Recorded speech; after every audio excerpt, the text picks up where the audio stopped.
Oi, meu nome é Lives e hoje eu trouxe uma proposta um pouquinho diferente aqui pro canal.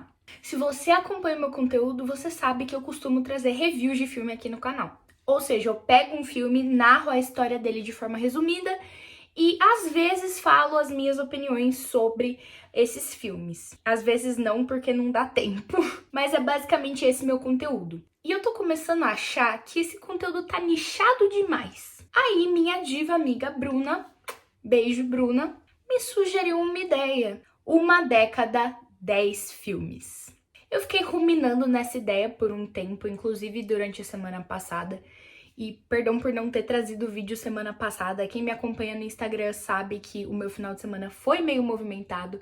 Na verdade, minha semana começou a ficar movimentada a partir da quinta-feira, porque eu recebi visita, eu tive que ir buscar na rodoviária. Sexta-feira e sábado eu fui em shows. Voltei de madrugada de sábado pra domingo, então foi tipo uma maluquice, eu não ia conseguir conciliar as edições e gravar e tal, e postar. Mas hoje estamos aqui com um conteúdinho diferente e pra ver se vocês gostam, né? Eu escolhi inicialmente fazer a década de 2010. Se vocês quiserem, eu posso transformar isso numa série. Eu posso fazer vídeos seguidos disso, né? Ou alternar com outras reviews. Vocês dizem aí nos comentários o que vocês querem. Ou nas minhas redes sociais também. Mas agora deixa de enrolação e vamos falar dos melhores filmes da década de 2010. Basicamente, eu vou falar os meus filmes favoritos dessa década, seja por história, seja por valor sentimental e nostálgico, vários fatores assim que contribuem, mas são os meus filmes favoritos. E começando com essa bomba que é Scott Pilgrim vs. o Mundo, no ano de 2010. Muita gente pode dizer que esse filme é muito ruim. E beleza, eu até entendo, os personagens são meio idiotas. E a história pode não ter muito apelo para algumas pessoas. Mas pra mim, a ideia de um carinha fracote, esquisito, ter que derrotar os 7 ex-namorados vingativos da nova namorada dele, pra mim é uma ideia muito divertida. E tem o fato também de que esse filme tem um grande valor nostálgico pra mim. Pelo simples motivo de que eu amo tudo que é cultura pop, seja música, videogame, cinema no geral. E esse filme é uma junção de tudo isso. Além de que tem o meu divo do Michael Cera. Claro que depois da série que foi lançada pela Netflix, acho que no ano passado ou retrasado, não me recordo muito bem, o filme teve esse boom de novo, mas é um dos meus queridinhos há muito, muito tempo.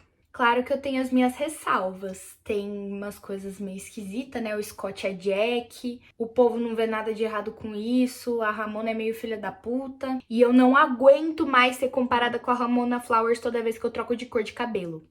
Mas, ainda assim, é um filme que tem um espaço muito grande no meu coração. Pro ano de 2011, temos A Invenção de Hugo Cabret. Eu lembro que eu assistia muito esse filme na sessão da tarde, quando eu era criança. E toda a história do menino criança morar sozinho numa torre de relógio numa estação de trem e a missão da vida dele ser fazer com que o autômato do pai dele funcione, era algo que me cativava muito quando eu era criança. Ele conhece a menininha, né, a Isabelle, e eles viram amigos e eles conseguem fazer as coisas e, tipo, achar a chave do autômato.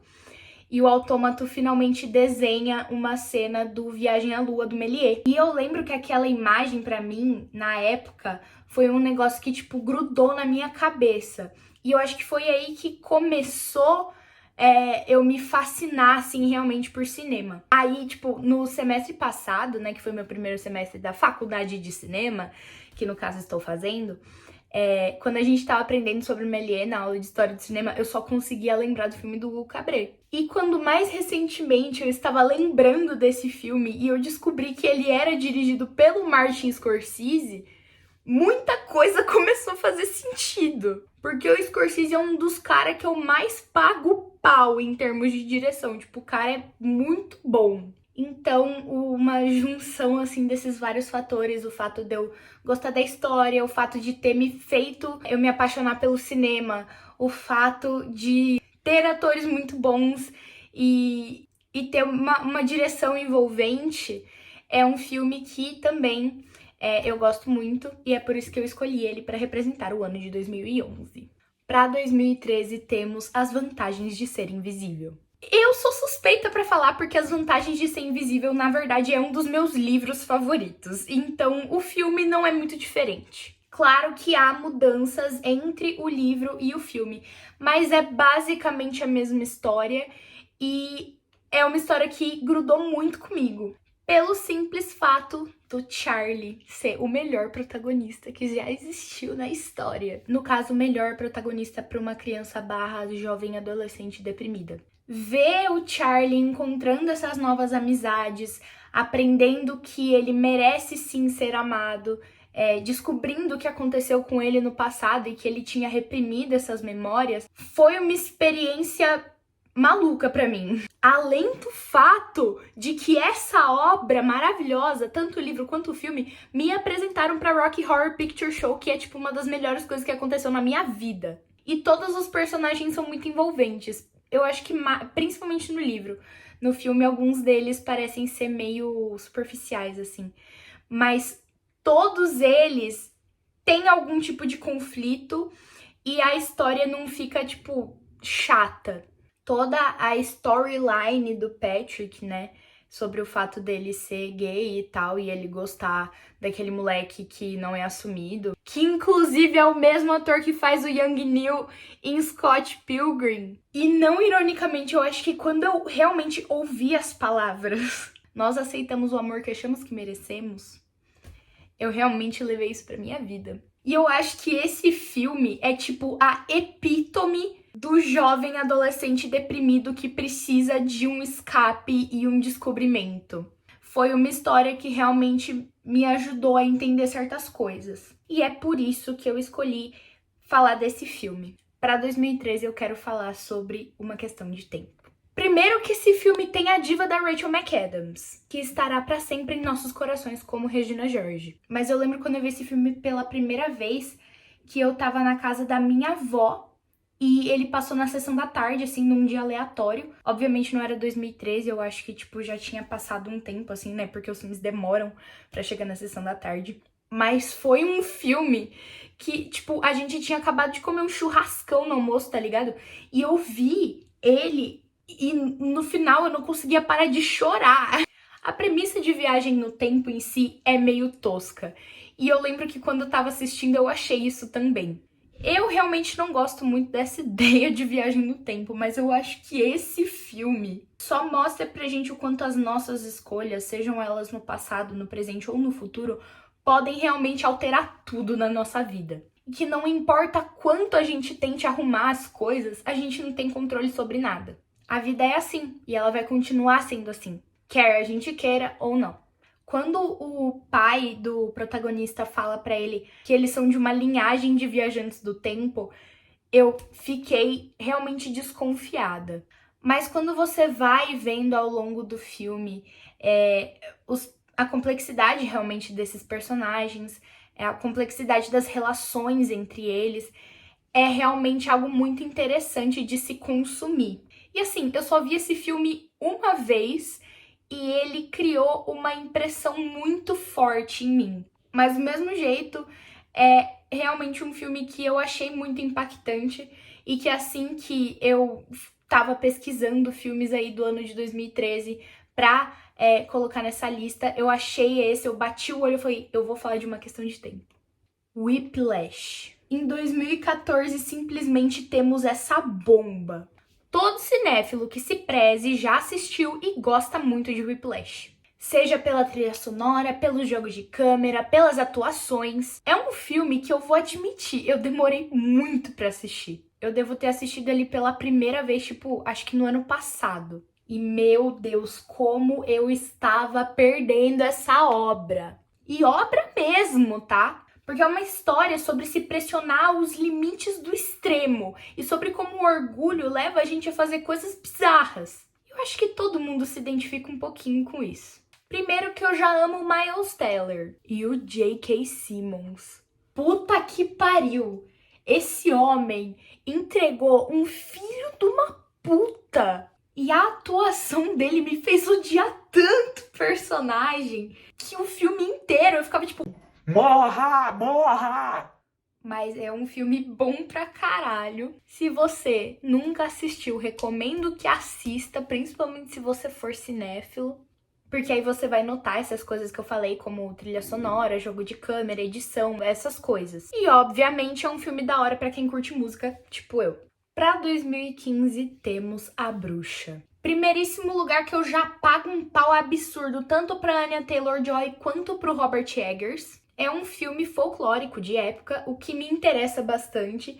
E eu acho que a direção, tanto técnica quanto estética do Robert Eggers, me atrai muito pra esse filme. Eu sou meio fotossensível, então eu gosto de filmes escuros. E se você assistiu Nosferatu do Eggers ano passado ou esse ano, você entende do que eu tô falando. Mas além disso, tem toda realmente a mitologia que ele envolve nessa história, que é muito envolvente. Na minha cabeça, é um clássico moderno do cinema de terror. E não tem quem me convença do contrário. É um filme que, se você assistir de primeira, tem certas coisas que você vai pegar e certas coisas que não.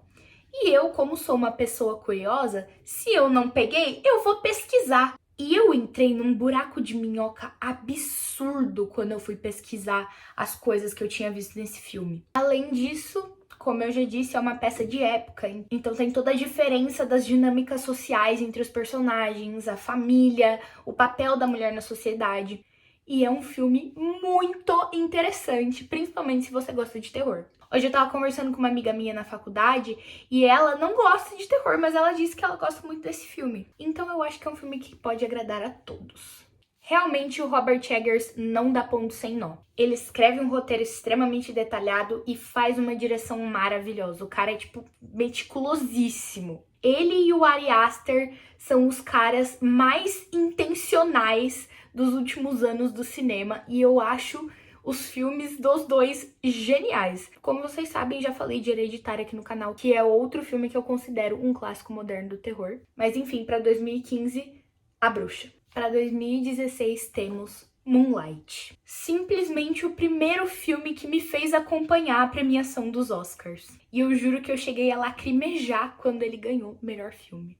Eu acho que eu gosto tanto desse filme porque ele mostra infância, adolescência e vida adulta de uma mesma pessoa, no caso, um homem negro e gay, e fala sobre todas essas dificuldades que ele tem na sociedade por ser essa pessoa, né? E ele se descobrindo e ele entendendo algumas coisas sobre ele mesmo. E eu acho que mesmo sem saber, na época que ele lançou, ele me fez entender muita coisa sobre mim mesma também.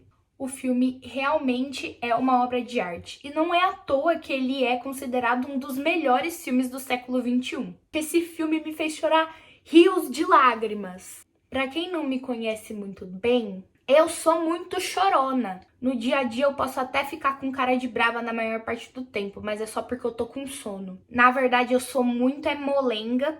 E esse filme foi uma das minhas primeiras experiências de chorar, de ficar sem ar enquanto eu assistia um filme. Em 2017, vamos falar de Lego Batman?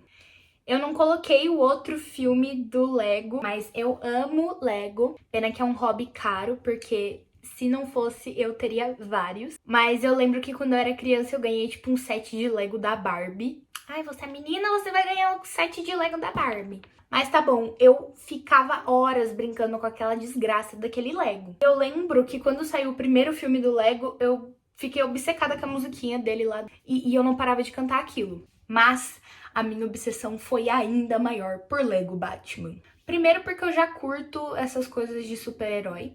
Não muitos filmes atualmente, tipo Blockbuster e os carambas. Mas eu sempre gostei mais das séries animadas e das histórias dos quadrinhos. Inclusive, por falar em série animada, gente, assistam Justiça Jovem, é uma das melhores coisas que vocês vão assistir na vida de vocês. Mas enfim, voltando a Lego Batman. Ele é meio que uma continuação do primeiro filme Lego. Meio não, é literalmente, tipo, 3 anos depois que o Batman ajuda o Emmett e a Mega Estilo a salvar o universo Lego. Mas eu gosto muito desse filme porque ele é muito hilário. Esteja você assistindo em inglês, em português, qualquer língua que você vai assistir. Esse filme é demais. Eu tenho alguns monólogos do Batman literalmente decorados de tantas vezes que eu assisti esse filme. E, gente, sério, Esse filme é muito bom. Tem toda a relação entre o Batman e o Coringa, que é muito engraçada. A minha For You do TikTok é literalmente cheia de edits do Lego Batman e do Lego Coringa. E eu acho isso demais. E realmente é um filme que me marcou muito, por mais que tivesse saído já quando eu estava começando a virar adolescente. Vamos todos ter respeito pelas animações, não é só porque eu tô ficando adulta agora que eu não posso gostar de desenho animado, tá? Seguindo com uma animação, temos Homem-Aranha no Aranhaverso, o primeiro. Até porque o segundo saiu ali depois de 2020. Inclusive, estou muito ansiosa pela terceira parte da trilogia. Porque numa era onde a gente vê robôs fazendo arte e roubando o trabalho de artistas de verdade, assistir um filme como o Homem-Aranha no Aranhaverso é extremamente satisfatório. Saber que cada um daqueles frames foi feito intencionalmente por uma pessoa real, por uma equipe de pessoas reais, aquece muito meu coração. Isso é uma coisa que também acontece com Arcane. Inclusive, assista se você nunca tiver assistido.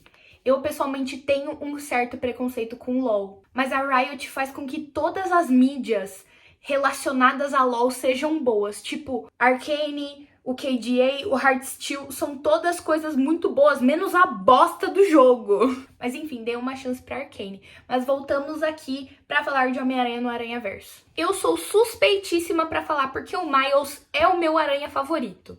O cara é carismático, ele é inteligente, ele é artista. E tem o fato de que nesse filme, o fato dele transitar entre universos não é algo que tá forçado, que nem anda acontecendo nos últimos blockbusters do Homem-Aranha. Eu acho esse filme simplesmente demais. Seja pelo fato artístico que eu falei agora há pouco, seja pela história que eu acho dinâmica e eu acho uma forma legal de introduzir o público mais novo ao Miles Morales. E, tipo, a maior parte da mídia sobre o Miles, na verdade, é quadrinho. E as crianças não leem quadrinhos. Na verdade, as crianças já nem estão mais lendo direito. Então, eu acho que esse filme é uma introdução da hora a realmente a essência do que é um Homem-Aranha. E sem falar, né, que a sequência do filme, né, o Homem-Aranha no Aranhaverso 2 é simplesmente genial. Tanto no 1 quanto no 2, as mudanças de textura, as mudanças de frames por segundo para mudar o contexto de algumas partes, eu acho simplesmente genial.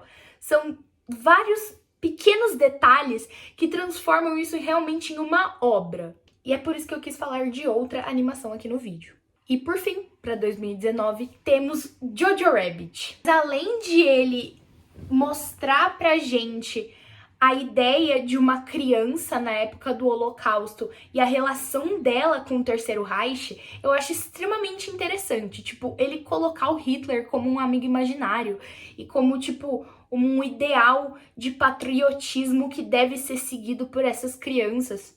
E aí, a relação de amadurecimento do Jojo, quando ele recebe aquela menina judia em casa e ele precisa esconder ela, e ela conta as coisas pra ele, e ele começa a gostar dela, e a mãe dele é perseguida, estoura uma batalha onde eles moram. Então, tipo, acontece muita coisa, só que não de um jeito ruim. Todas essas coisas têm nuance, e eu acho isso muito legal. Inclusive, o menininho que fez o Jojo merece, tipo, todas as palmas do mundo. Eu fiz teatro por muito tempo, na minha infância / adolescência, e eu não conseguiria chegar nem perto de interpretar um personagem que nem o Jojo. Porque ele passa por momentos de euforia e tristeza em pouquíssimo tempo. E é, honestamente, um dos meus filmes favoritos da década de 2010. E o último também, né? Porque é do ano de 2019. Mas é isso. Espero que vocês tenham gostado do vídeo de hoje. Essa semana eu tô fazendo essa ideia porque, como eu acho que eu falei no início do vídeo, eu não tenho certeza, eu vou estar gravando quinta e sexta. Vocês estão vendo isso no sábado, mas quinta e sexta eu vou estar gravando o meu curta-metragem pra faculdade. Mas é um projeto que eu tô muito animada pra fazer, porque é o meu primeiro roteiro que tá virando filme. Então eu estou meio nervosa. Aí, como eu tinha as coisas pra fazer pro curta, eu acabei trazendo essa ideia um pouco mais simples pra vocês. Decidam aí se vocês querem que isso vire uma série e se vocês querem que seja seguido ou que eu alterne com outras reviews. Não esquece de me seguir nas minhas redes sociais para você dar realmente essas opiniões, me dar feedbacks do meu conteúdo ou só me acompanhar no dia a dia. Eu sou meio low profile, eu tinha que melhorar um pouco nisso se eu quiser criar conteúdo, né? Mas tenham paciência comigo. Mas é isso, galera. Muito obrigada. Até o próximo vídeo e tchau!